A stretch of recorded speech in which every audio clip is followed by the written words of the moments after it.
There was a time when a college education was considered a surefire path to a better life.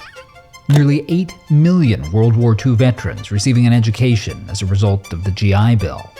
Around 80 million people in need getting to go to college thanks to Pell Grants. But today, we've all heard the horror stories.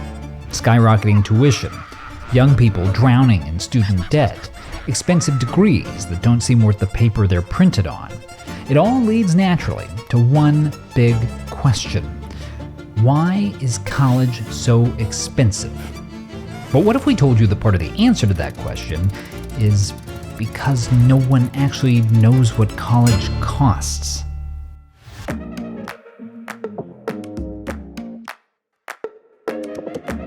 What does it take to get a college education in America? These days, you might need to sell a kidney. For the past decade, around 3/4 of Americans have consistently said that the cost of college is too high. And while we can't say this for certain, our guess is that the other quarter are just Elon Musk's kids. These worries, by the way, have data to back them up. At both public and private colleges, inflation-adjusted tuition rates have quintupled over the course of about 50 years. Today, the average tuition for a freshman at a public university is about $10,000 a year. At a private university, it's about $35,000 a year. And that is pretty weird, because it's happening at the same time that all kinds of other essentials of life have actually been getting more affordable. So why is college so different? Well, actually, the key might lie in the comparison with those items that don't break the bank. Because what do things like TVs and cell phones and computers have in common? They're easy to comparison shop, which tends to keep prices down. This laptop's more than you need, save $300 and buy one with fewer bells and whistles. That TV is overpriced, buy one on sale on the other side of town. Companies can't charge you that much if they know that you can get a better deal somewhere else. Now, sure, people try to comparison shop colleges. That's why you make campus visits and compare tuition costs. But here's the problem. It's almost impossible to really compare tuition costs, because most colleges make it impossible. Here's what we mean. All those scary high dollar amounts we referenced earlier aren't actually what you'll pay in tuition, at least not usually. They're just the sticker price.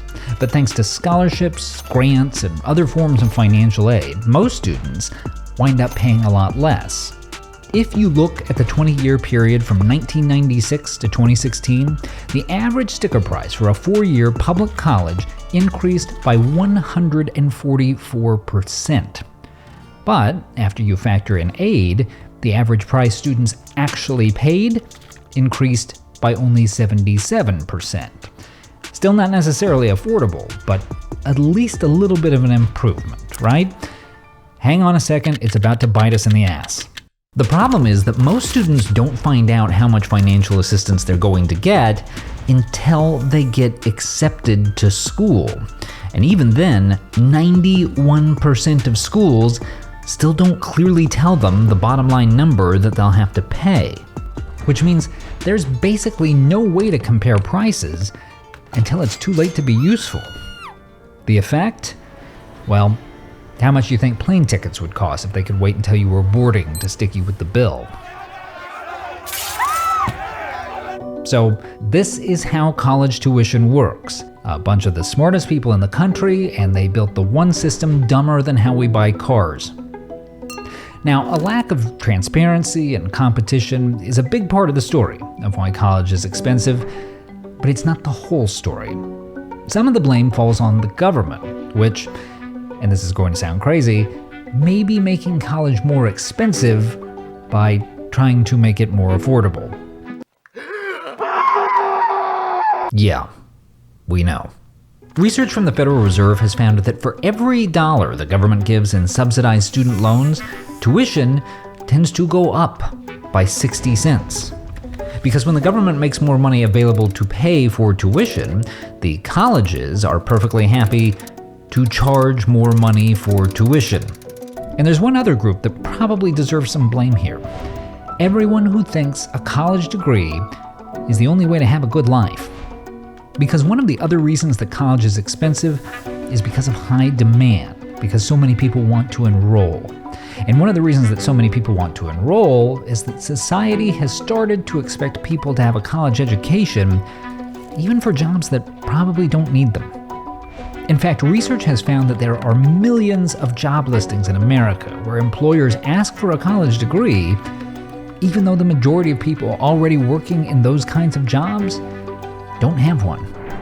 And in many cases, employers report that the workers who didn't go to college perform just as well as those who do.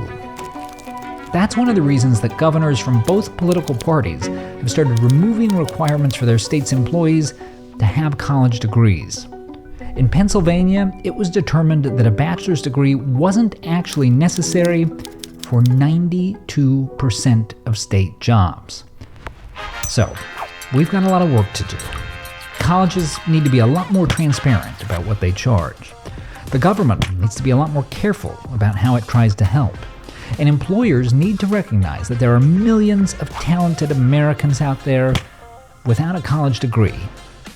And then, once all that's done, we're coming for you, car dealerships.